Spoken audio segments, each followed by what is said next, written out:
Halo guys, Assalamualaikum warahmatullahi wabarakatuh. Apa kabar? Semoga teman-teman dalam keadaan sehat walafiat. Salam buat keluarga teman-teman di rumah. Salam sepak bola. Perkenalkan gue Aji, gue netizen yang suka membahas bola. Mari sekarang kita update tentang pergerakan sepak bola Indonesia, di mana di saat ini timnas wanita sedang berjuang untuk memperebutkan satu slot ke Piala Asia. Dan pertandingan pertama sudah dilakukan oleh timnas wanita, di mana timnas wanita berhasil mengalahkan Kyrgyzstan dengan skor tipis saja 1-0, di mana gue nonton ya. Timnas Indonesia berhasil menguasai jalannya pertandingan sepanjang 90 menit. Ya, tetapi hanya bisa mencetakkan satu gol di menit 65. Ya, gue lupa ya nama pemainnya karena pemainnya pemain diaspora ya. Yang mencetak gol, The Raids kalau nggak salah namanya, atau siapa. Gue lupa namanya. Tapi kemenangan ini membuat Indonesia ada di peringkat kedua di bawah Chinese Taipei ya, yang menang 7-0 kalau nggak salah, apa 8-0 gitu ya, menghadapi Pakistan ya. Dan ini menjadi modal yang sangat berharga, di mana kita tahu kita akan berhadapan dengan Chinese Taipei dan Pakistan di dua pertandingan terakhir. Chinese Taipei adalah lawan yang sangat berat ya di ajang ini. Berbeda dengan yang putra. Kalau yang putra kan Chinese Taipei di bawah ya kualitasnya. Tapi di timnas putri ini Chinese Taipei itu ada di atas kualitasnya. Jadi mudah-mudahan kita bisa mencuri poin menghadapi Chinese Taipei dan menang lawan Pakistan, karena Pakistan adalah tim terlemah di grup ini. Oke? Itu dari timnas wanita. Congrats sekali lagi untuk timnas wanita, semoga lolos ke Piala Asia. Kemudian PSSI akhirnya melakukan pemanggilan untuk TC kepada timnas U17 ya, dimana total kalau nggak salah 30 bentar, 35 ya kalau nggak salah, 23 34 apa ya, 30 31 32 35 benar, 35 pemain dipanggil untuk TC untuk Piala Dunia U17. Dan yang menariknya adalah dipanggilnya 9 pemain keturunan baru yang hampir semuanya dari Belanda. Ada yang dari Denmark, ada juga yang dari Italia ya, dari Italia ada, dari Denmark ada, dari Australia juga ada, tapi sisanya dari Belanda. Oke, kita lihat ya satu persatu di mana pemain yang dipanggil itu. Dari posisi kiper dulu. Posisi kiper ada Muhammad Raka Shavaka ya, ya ini kiper yang kemarin ya. Kemudian Dava Goseni, ini adalah kiper utama kita kemarin. Kemudian Randy Razakyu dari Madura United. Kemudian Muhammad Nur Ihsan. Ya, Muhammad Nur Ihsan ini dari Persik Kediri. Ini gue lihat dari akunnya timnas ya. Kemudian dari back Iputu Panji Apriawan ya, itu kapten kita. Kemudian ini dia nama baru, yaitu Fake Muller dari William II muda ya, dari William II muda. William II itu adalah salah satu tim Eredivisie, berarti ini dari tim mudanya tim Eredivisie ya. Jadi gue rasa cukup baik pemain ini. Kemudian Agazani Dwi. Kemudian Pandu Aryo. Ini Pandu Aryo gue belum pernah lihat ya. Kemudian Ida Bagus Putu Cahya ya, ini pemain yang kemarin ya. Pemain yang kemarin juga dipanggil. Kemudian Andi Faith Jamaluddin. Fabio Aska Irawan ya, Fabio Aska Irawan adalah andalan di bek kanan. Kemudian Real Alvaro Salim. Nah, ini gue belum pernah lihat ya, Real Alvaro Salim. Kemudian Daniel Alfredo, ini adalah bek kiri kita utama. Kemudian Eizar Yakob dari Sydney FC. Artinya dia bisa gue bilang satu negara dengan Matthew Baker ya. Satu negara dengan Matthew Baker. Jadi kita lihat ya, ini gue gak ada yang pernah gue lihat pemainnya ya. Belum ada yang gue lihat. Kemudian Dava Zaidan ya. Dava Zaidan adalah andalan di lini belakang di kemarin.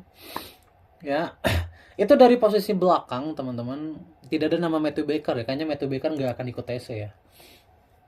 Kemudian di posisi gelandang nih ada banyak pemain diaspora ya yang dipanggil, atau banyak pemain keturunan yang dipanggil. Oke, yang pertama adalah Lionel de Troy.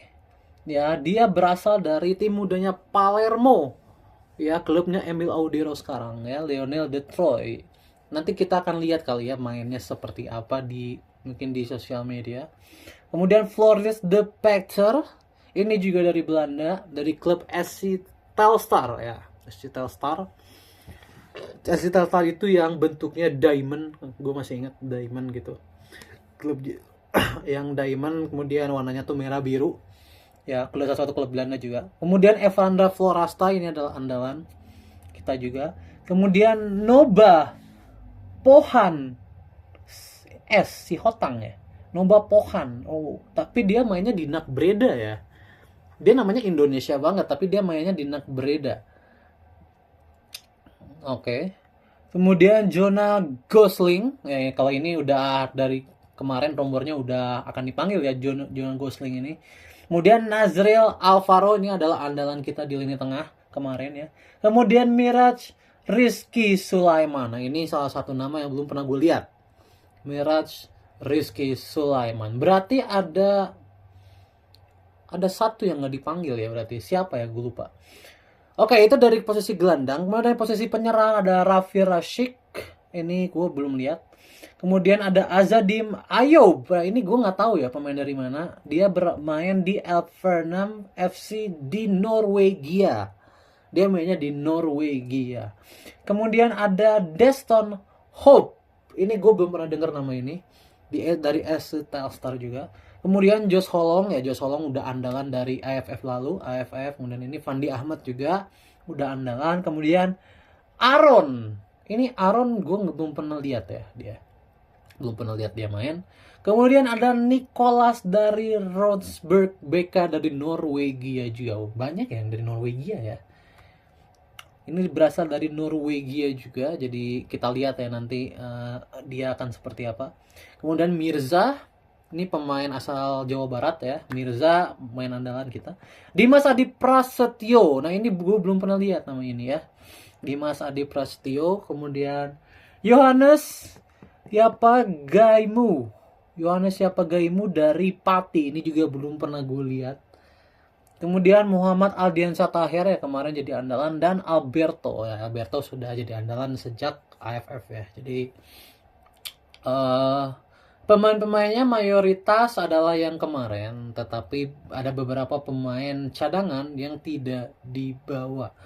Gue nggak begitu ingat ya nama-namanya ya. Gue nggak begitu ingat. Oke, kalau bicara timnas U17 ya, ini kan berarti banyak sekali yang di posisi striker ya, banyak yang dipanggil di posisi striker. Kalau menurut gue pribadi, berkaca dari Piala AFF dan Piala Asia kemarin, untuk gue ada 3 titik yang memang harus ditambal oleh timnas U17. Yang pertama adalah sektor striker. Dan ini memang striker ini banyak yang dipanggil ya, banyak yang diseleksi. Menurut gue Mirza untuk Piala Asia kemarin tidak begitu perform. Untuk gue tidak begitu perform, meskipun pergerakannya menyulitkan. Tetapi untuk gue Mirza masih kurang sedikit aja. Masih agak nanggung lah. Dia mau menjadi goal getter atau mau menjadi orang yang melebar itu masih agak nanggung-nanggung gitu. Sehingga di lini depan itu agak kurang powernya kalau untuk gue. Agak kurang powernya. Jadi memang butuh striker yang bisa gue bilang lebih lengkap dibanding Mirza. Karena Mirza secara goal getter masih agak kurang ya untuk seorang goal getter. Oke, itu di sektor depan ya, nomor 1. Dan yang kedua adalah di tengah. Di tengah ini terlalu banyak gelandang pekerja keras kalau untuk gue kemarin ya. Kurang sekali kreativitas. Jadi Nazril ataupun Evandra menurut gue masih agak kurang secara kreativitas. Sehingga harus mengandalkan Fabio atau Alfredo ya. Daniel Alfredo untuk bisa membantu kreativitas. Jadi butuh salah satu pemain yang bisa gue bilang posisinya bisa dibilang deep playing playmaker yang bener-bener kreatif. Atau central playmaker yang kreatif. Butuh pemain yang sangat kreatif lah bisa dibilang. Jadi tidak hanya bekerja keras sebagai pengangkut air, tetapi juga bisa melakukan transisi positif yang baik, gitu ya. As a deep playing playmaker. Dan yang ketiga menurut gua adalah sektor back kiri, di mana menurut gua Daniel Alfredo ini secara kualitas masih kurang kalau untuk gua. Masih kurang balance dengan teman-temannya. Jadi posisi back kiri harus ada pemain yang lebih lengkap lagi kalau untuk gua. Harus ada pemain. Daniel ini tipikal pemainnya agresif, tetapi secara bertahan dia ini sama kayak TAA, bener-bener hampir sama kayak TAA Daniel ini. Bertahannya tuh sangat kurang, sangat kurang. Jadi butuh pemain yang lebih lengkap lagi, lebih balance lagi, menyerangnya bagus, bertahannya bagus. Jadi gua harapkan di sektor back kiri ini nanti ada pemain yang bisa mengisi posisi itu. Kalau bisa Baker sih yang taruh di situ ya, jangan Daniel ya, karena Baker juga sebenarnya posisi aslinya adalah back kiri ya, bukan back tengah. Jadi nanti kalau Baker datang, mudah-mudahan Baker yang ditaruh di situ, dan nanti ada lagi salah satu center back yang bisa mengisi posisi tersebut. Oke? Good luck untuk TC-nya ya. Semoga Coach Nova Arianto mendapatkan formulasi terbaik, pemain-pemain terbaik, supaya target kita di Piala Dunia U17 ini adalah lolos fase grup. Jadi mudah-mudahan dengan segala persiapan yang ada, kita bisa mencapai target kita gitu ya, minimal lolos fase grup. Oke? Semangat untuk timnas U17 nanti ya. Bye.